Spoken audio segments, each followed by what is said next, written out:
Hey, geometry. So moving on to 6.5, moving on to our next set of quadrilaterals, we're adding rhombi and squares. So a rhombus, so rhombus is singular, rhombi is the plural of rhombus, is a parallelogram with all four sides congruent. So not just opposite sides, all four sides. A rhombus has all of the properties of a parallelogram. So opposite sides are congruent and parallel. Diagonals are bisect each other. Opposite angles are congruent, and so on. It doesn't necessarily have the same properties of a rectangle, right? So it doesn't necessarily have right angles in the corner and so on. But yeah, all four sides are congruent. We are dealing with a rhombus. The two additional characteristics described by in the theorems below. All right, so if a parallelogram is a rhombus,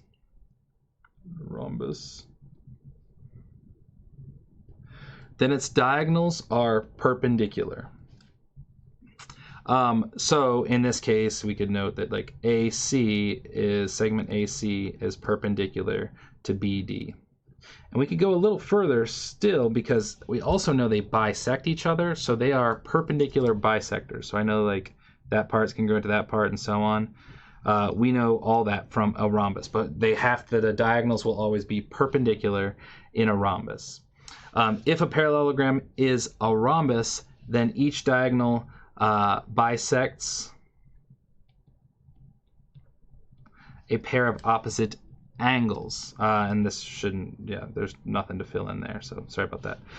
So we know that angle 1, for instance, is congruent to angle 2. Right, it splits that right in half when we do this. So these are perpendicular, right? But it splits that in half. So angle 1 is congruent to angle 2. We could say angle 5 is congruent to angle 6, and so on. 3 is congruent to 4. Angle 3 is congruent to angle 4. And angle 7 is congruent to angle 8. All right, so we get all those things off of knowledge that this thing is a rhombus. The diagonals of rhombus FG, HJ intersect at K. Use the given information to find each measure or value. So if measure of FJH, so FJH right there, is 82. So this, like that, our angle measure is 82. Find KHJ. So I'm going to go ahead and mark that. That measure is 82. Well, we know that the smaller measures are going to be half that, right? Because that bisects. So we know that that this measure, HJK, is going to be 41. All right, so I'm going to try and mark that as best I can. So we can split that in half. But ultimately, that's not what we wanted to know. We wanted to know KHJ. Well, we also know that these are perpendicular to each other. So that's got to be a 90-degree angle. So I know that 41 plus 90 plus, and then I'll temporarily call it just X or whatever to simplify it, adds up to 180. And so we could subtract 41 and 90 from there, and we get 49. So X is 49. And I really shouldn't have used X here because we're using X in the next problem. So let me change it to Y. I'll just scribble over that Y. This was actually Y because X is down here. All right, so I found that angle measure. The measure of angle KHJ is 49 degrees.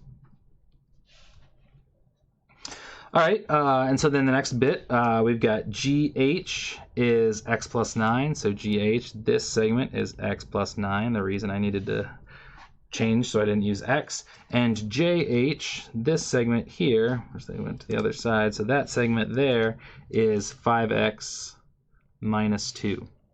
Well, what we know in a rhombus is that all the sides are congruent. All 4 sides are congruent. So I know I can set those equal to each other. So x plus 9 equals 5x minus 2, and solve away. Minus x plus 2 cancels, 6x is 11. And so then we can divide this up. Let me check, did I make a mistake? Yes, I did. All right, so 5x minus x is 4x. Still not a nice number, but good to have the, let's check here. And so then divide by 4, and then x is just 11/4. What would that be? 2.75. Yeah. So a couple of options with that. All right, so on to the back. A square, adding squares into the mix, square is a parallelogram. Again, just like the rectangle, but more specifically, we need to have 4 congruent sides and 4 congruent angles. And they're going to specifically be right angles, if you want to be exact about it. So 4 congruent sides and 4 congruent angles, so they will all be right angles. All right, so recall that a parallelogram with 4 right angles is a rectangle. A parallelogram with 4 congruent sides is a, this should say rhombus, sorry.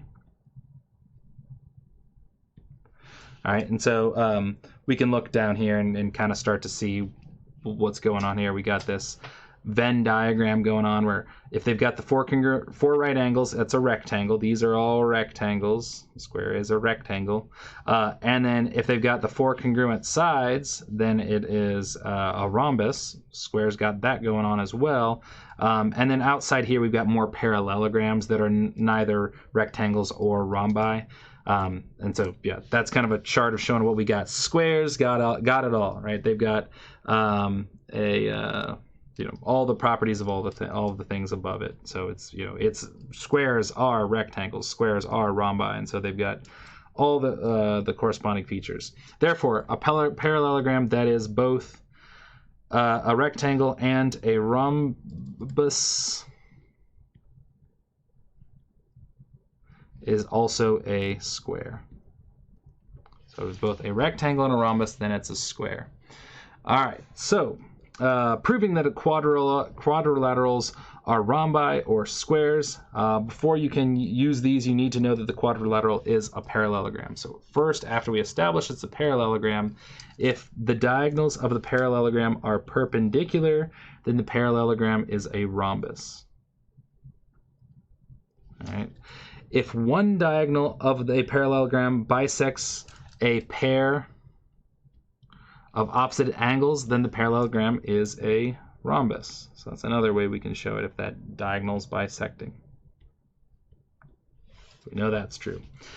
If one pair of consecutive sides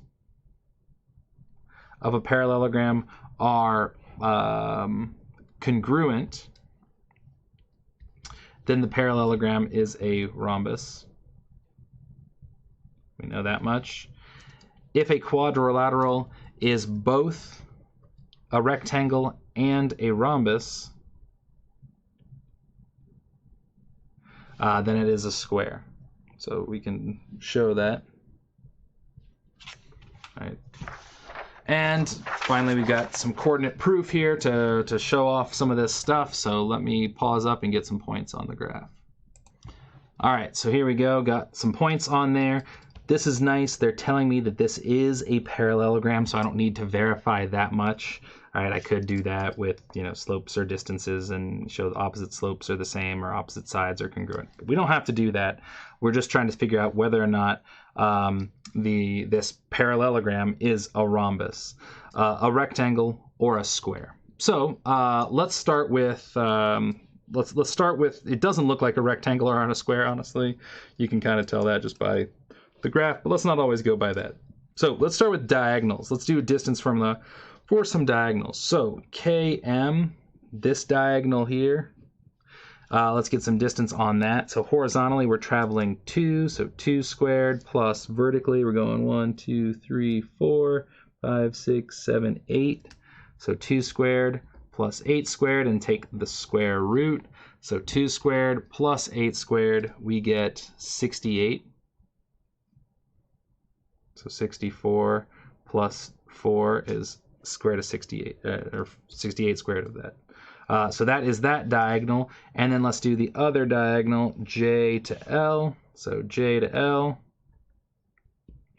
And that distance, you can kind of tell it's not the same, but horizontally I'm traveling 1, 2, 3, 4, 5, 6, 7, 8, 9, 10, 11, 12, 13, 14, 15, 16. 16 squared. Oh man, that's already going to be an awful lot. And then vertically we go up 1, 2, 3, 4. 16 squared plus 4 squared is, in the calculator, I got 272. All right, so the diagonals are not congruent. So what can we eliminate here? We can eliminate a rectangle. So it's not a rectangle.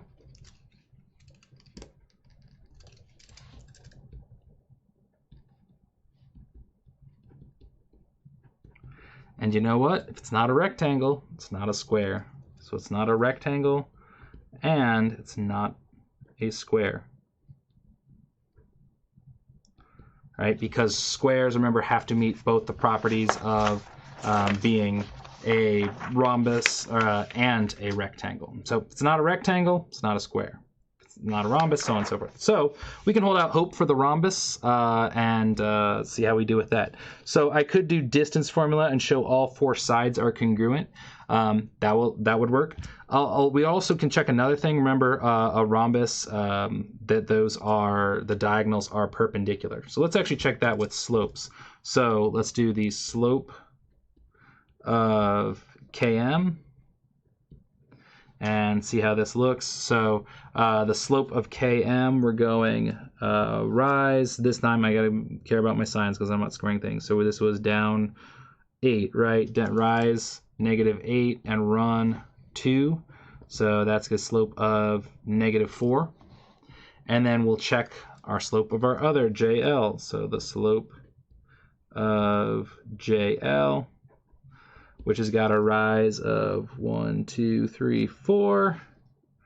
And so a rise of 4 and the run of 1, 2, 3, 4, 5, 6.